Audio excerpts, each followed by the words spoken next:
पढ़ेंगे image due to refraction, यानी refraction के ज़रिए इमेज किस तरह से बनता है उसके बारे में पढ़ेंगे। जो इमेज बन रहा है जिस ऑब्जेक्ट का, वो ऑब्जेक्ट को हम रख दिया है डेंसर मीडियम में और हमारा आंख जो है रेयर मीडियम में। ये एक सिंपल डायग्राम है जिसमें से ये सरफेस ऑफ सेपरेशन कहलाएगा, से एक्स वाई।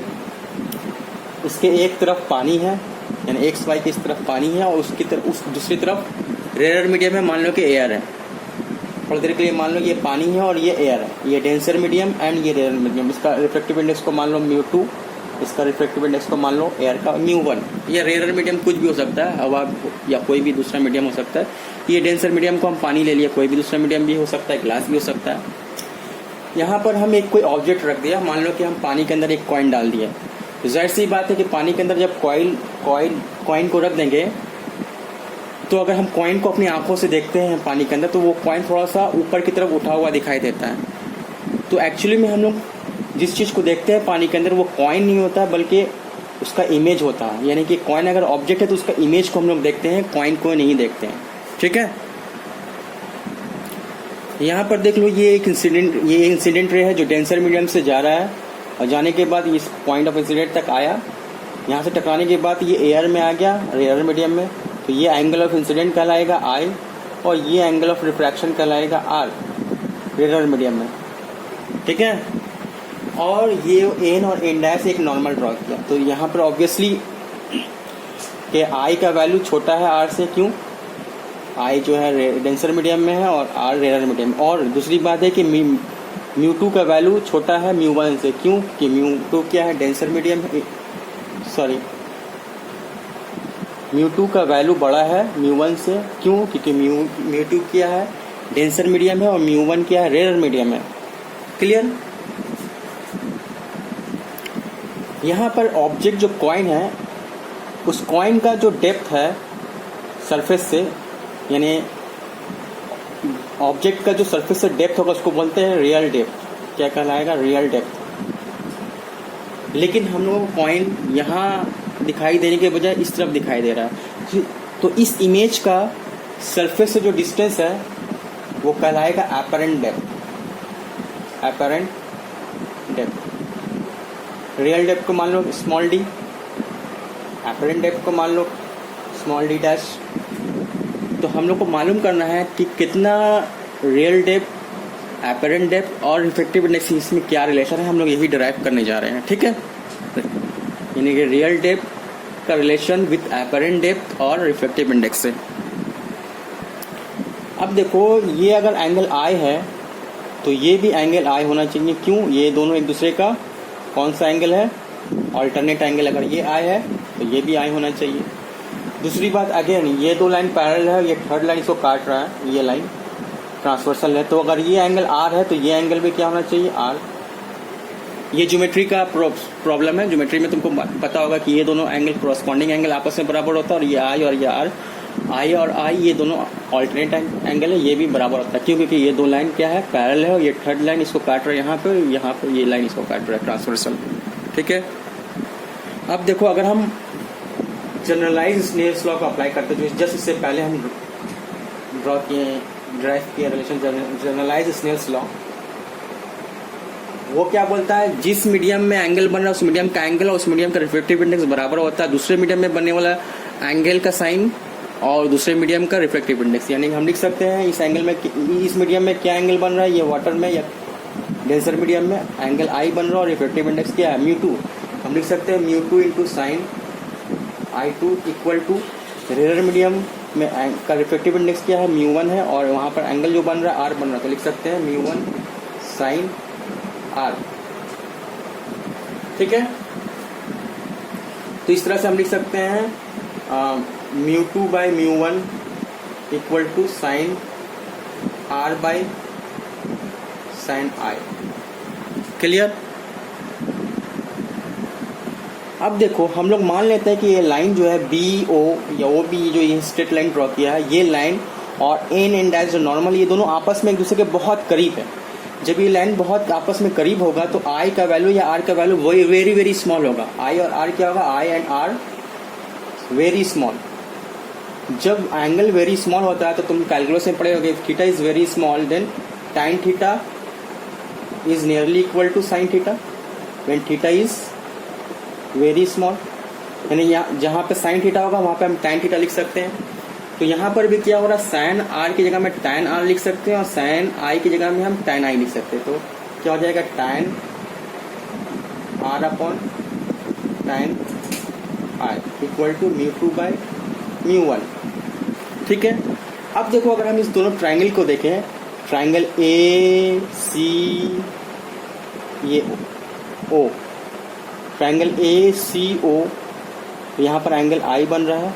और अगर हम ट्राइंगल को देखें ए सी आई, ये एक राइट एंगल ट्राइंगल, इसमें ट्राइंगल यहाँ पे एंगल क्या बन रहा है, आर बन रहा है। तो पहले अगर हम आर वाला लेते हैं, ये ट्राइंगल लेते हैं, यहाँ पर एंगल आर बन रहा है। तो टाइन का मतलब क्या होता है, परपेंडिकुलर अपॉन बेस।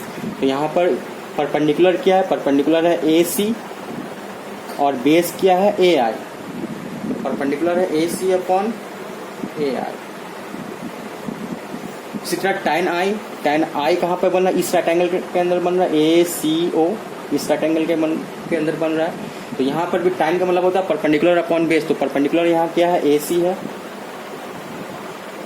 और इस बड़ा ट्राइंगल का बेस क्या है, A O equal to mu two by mu one. अगर हम इसको रिवर्स करेंगे तो ए सी और ए सी क्या हो जाएगा, कट जाएगा। ठीक है। तो क्या बन जाएगा, ये A O by A I equal to mu two by mu one. अच्छा, ए ओ है क्या, ए से ओ जो है वो डी है, रियल डेप्थ क्या है, रियल डेप्थ। और ए से आई क्या कहलाएगा, एपरेंट डेप्थ।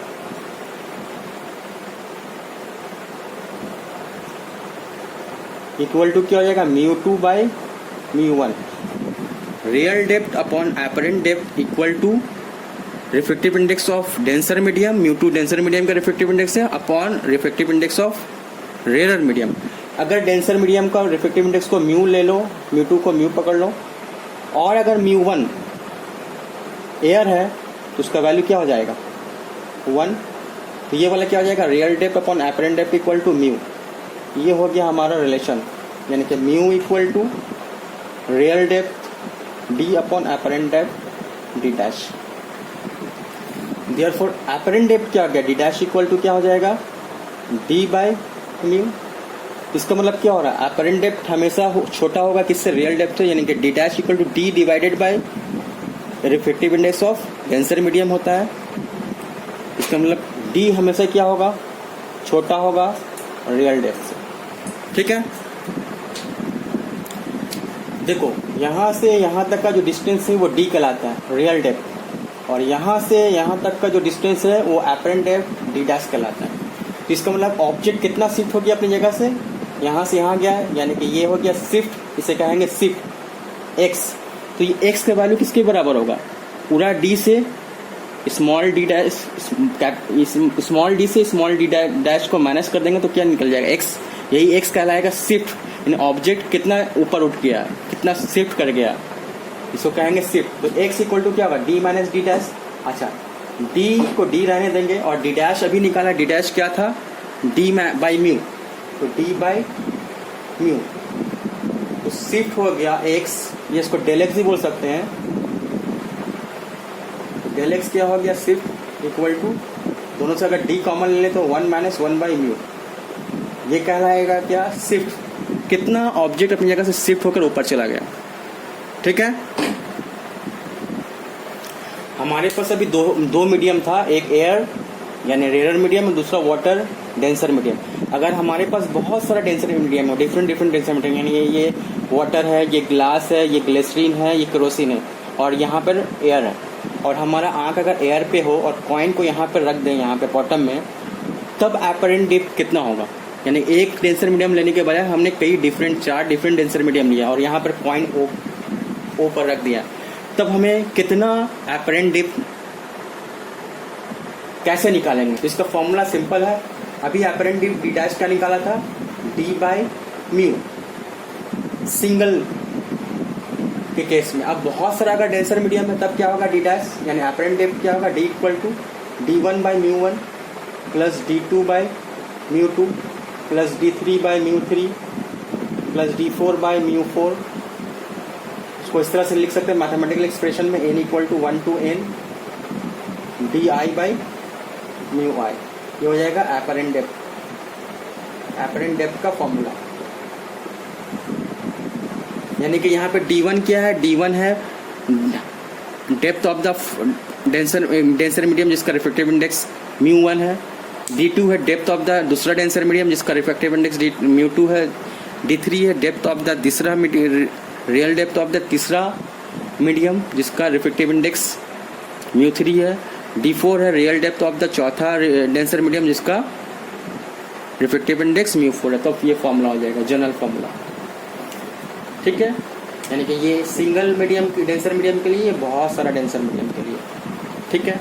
अब हम लोग नेक्स्ट जो करेंगे सेम डेरिवेशन को निकालेंगे, लेकिन उस वक्त ऑब्जेक्ट रेयर मीडियम में होगा और आई हमारा डेंसर मीडियम में होगा। यानी कि आई हवा में होने के बजाय हम आई पानी में होगा, और जिस चीज़ को देख रहे हैं वो चीज़ हवा में होगा। मिसाल के तौर पर हम स्विमिंग करें तो पानी के अंदर, और करते हुए पानी से बाहर उड़ने वाले किसी परिंदे को हम देख रहे हैं पानी के अंदर से, तब वो कितना दूर में नजर आएगा, ठीक है। यानी हमारा आंख है डेंसर मीडियम में या ऑब्जर्वर है डेंसर मीडियम में, और जो ऑब्जेक्ट को देख रहे हैं वो एयर में या रेयर मीडियम में, ठीक है। वो कैसे कैलकुलेट करेंगे, देखो यहाँ पर आंख जो है वो डेंसर मीडियम में है और जिस ऑब्जेक्ट को देख रहे हैं वो रेयर मीडियम में। मान लो कि ये परिंदा है जो आसमान में उड़ रहा है, हवा में उड़ रहा है, उसे हम लोग देख रहे हैं पानी के अंदर से।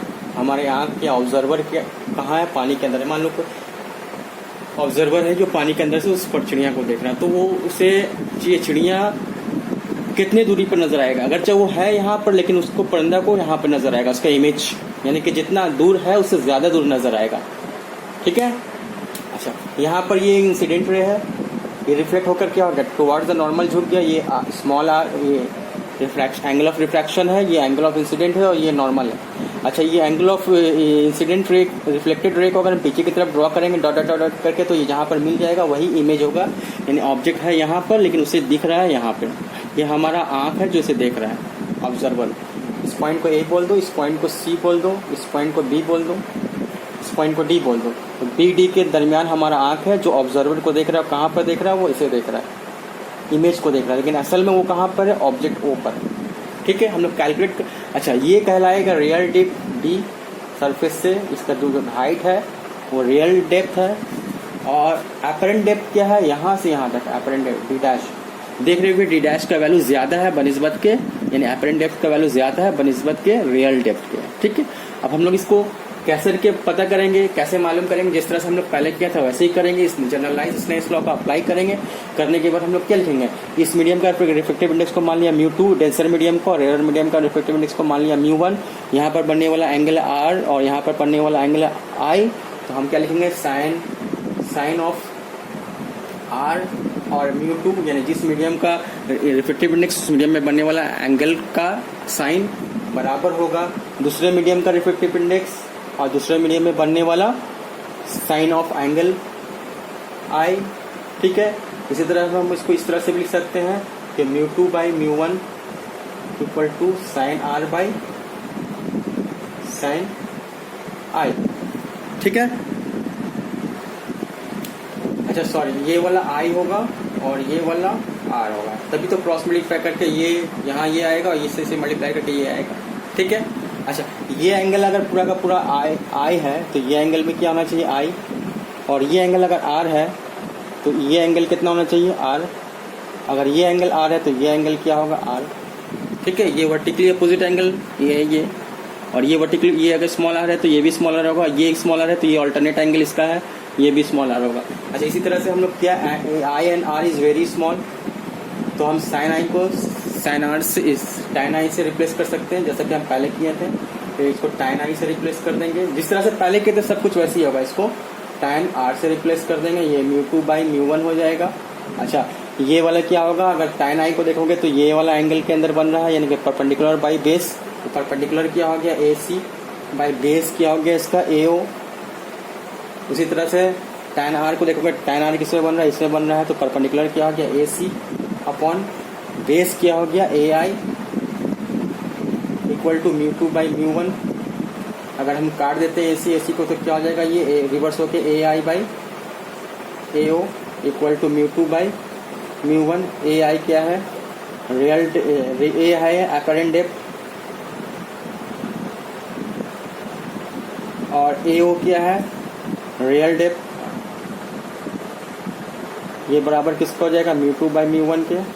रियल डेप्थ को हम क्या लिख सकते हैं, अपरेंट डेप्थ को लिख सकते हैं डी डैश, और रियल डेप्थ को लिख सकते हैं डी इक्वल टू, अच्छा म्यू टू को हम अगर म्यू टू को बोल दें म्यू डेंसर मीडियम का रिफ्रैक्टिव इंडेक्स को, और म्यू वन को हम क्या ले लेते हैं एयर, तो उसका वैल्यू कितना हो जाएगा, 1 हो जाएगा। तो ये वाला क्या बन जाएगा, म्यू बाई 1। तो क्या आ गया, D dash equal to mu D.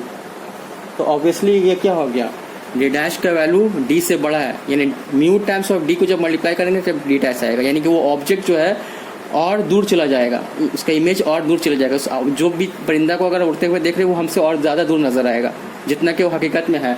अच्छा, जिस तरह वहाँ पर हम शिफ्ट मालूम किया, तो शिफ्ट कितना होगा, शिफ्ट होगा क्या, ये डी डैश है और ये डी है, तो शिफ्ट क्या है भाई, ये हो जाएगा x del x.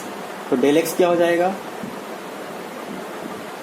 D dash minus D, क्योंकि डी डैश बड़ा है, तो डी डैश की जगह में क्या लिखेंगे, म्यू डी माइनस डी, यानी कि D X equal to mu common ले लेंगे, सॉरी डी कॉमन ले लेंगे, तो क्या हो जाएगा, म्यू माइनस 1। ये हो जाएगा शिफ्ट किस केस में, जब ऑब्जर्वर रेयर मीडियम में हो, डेंसर मीडियम में हो, और जो ऑब्जेक्ट को ऑब्जर्व कर रहा हो वो रेयर मीडियम में, तब ये हो जाएगा शिफ्ट। तो आज यहीं तक रखते हैं, नेक्स्ट डे फिर आगे हम पढ़ेंगे इसके ऊपर, कुछ न्यूमेरिकल्स करेंगे रियल डेप्थ अपरेंट डेप्थ के ऊपर, उसके बाद हम आगे बढ़ेंगे नेक्स्ट डे।